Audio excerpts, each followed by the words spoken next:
Dear retailers, ఈరోజు మనం money transfer ఎలా చేద్దామో నేర్చుకుందాం. మనీ ట్రాన్స్ఫర్ క్లిక్ ఇవ్వండి. ఇచ్చాక ఇక్కడ కస్టమర్ నెంబర్ అంటుంది. ఎవరైతే పంపిస్తున్నారో వాళ్ళ నెంబర్ ఇవ్వండి. 99 59 హ్మ్. 290 హ్మ్. 458. ఈ నెంబర్ ఇచ్చాక రిజిస్టర్ అంటుంది. రిజిస్టర్ చేయండి. వాళ్ళ పేరు, పూర్తి పేరు తెలిస్తే కొట్టండి, లేకుంటే లేదు. అడ్రస్, వాళ్ళు ఉండే ఊరు పేరు, పిన్ కోడ్, ఆ ఊరి పిన్ కోడ్ ఇచ్చాక అది పిన్ కోడ్ ఉన్న ఏరియాలు వస్తే అక్కడ క్లిక్ ఇవ్వండి. వాళ్ళ ఏ విలేజ్ అది. నెక్స్ట్ ఇచ్చాక ఓటీపీ వస్తుంది వాళ్ళ నెంబర్కి. ఆ ఓటీపీతోని కన్ఫర్మేషన్ అన్నట్టు ఈ నెంబర్ గల వ్యక్తి డబ్బులు పంపిస్తున్నాడు అని. 207239.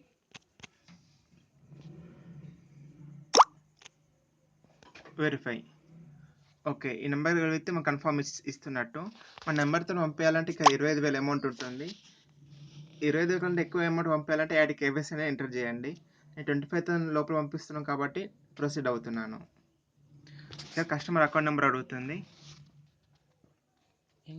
Account number 2323 12 0000 5293. ఓకే, మళ్ళీ కన్ఫర్మేషన్ సేమ్ అకౌంట్ నెంబర్ ఇవ్వాలి. 2323 1200 00 5293. ఓకే, అకౌంట్ హోల్డర్ నేమ్ అడుగుతుంది. పేరు ఇచ్చేయండి.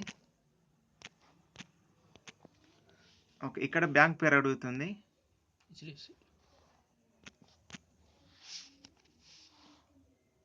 హెచ్డిఎఫ్సి. మనకి ఇక్కడ సెంట్రల్ అకౌంట్ నెంబర్ చూపిస్తుంది. సెంట్రల్ కాబట్టి మీరు టచ్ చేయకండి. ఇక్కడ మిత్రాలు చూడండి, validate and pay 4 rupees will be charged.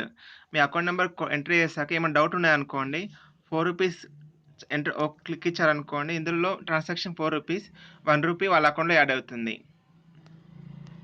So account number correct ఉంది కాబట్టి నేను నెక్స్ట్ వెళ్తున్నాను.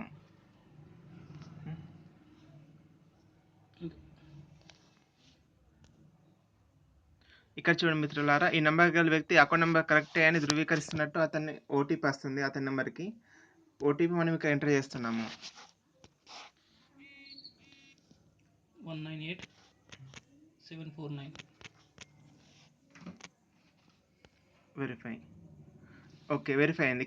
ఫ్రెండ్స్ ఇక్కడ చూడండి, ఇక్కడ ఎంటర్ అమౌంట్ అంటుంది. నేను 5,000 రూపీస్ ఎంటర్ చేస్తున్నాను.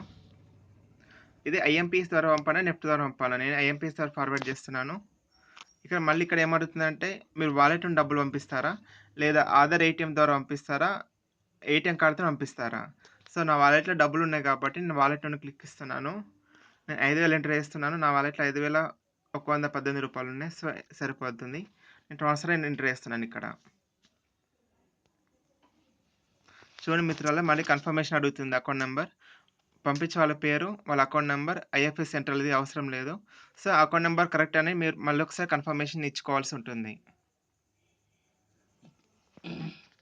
ఓకే, నేను ఎంటర్ చేస్తున్నాను. కన్ఫర్మ్. సో ట్రాన్సాక్షన్ సక్సెస్ అయింది. ఇక్కడ చూడండి మిత్రులారా, 5,000 రూపాయలకి 50 రూపాయలు సర్వీస్ ఛార్జెస్. 50 రూపాయలు 25 రూపాయలు మీకు ఉంటుంది, 25 రూపాయలు కంపెనీకి ఉంటుంది. 0.5 మనకు, 0.5 కంపెనీకి. సో ఈ రిసిప్ట్ ఇచ్చి మనం 5,050 రూపాయలు తీసుకోవాల్సి ఉంటుంది కస్టమర్ దగ్గర నుండి. So go home. ఓకే చూడండి, 91 రూపీస్ వచ్చినాయి. ఈ అమౌంట్ సక్సెస్ అయిందా లేదా అని రిపోర్ట్స్లో చూసుకోవాల్సి మనము రిపోర్ట్స్ అని క్లిక్ ఇవ్వాలి మీద. ఇక్కడ మనీ ట్రాన్సాక్షన్ రిపోర్ట్.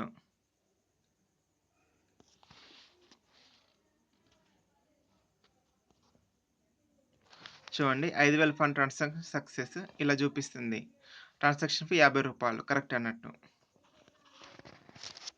సో ఈజీగా ఉంటుంది ప్రాసెస్ మనీ ట్రాన్స్ఫర్ అనేది.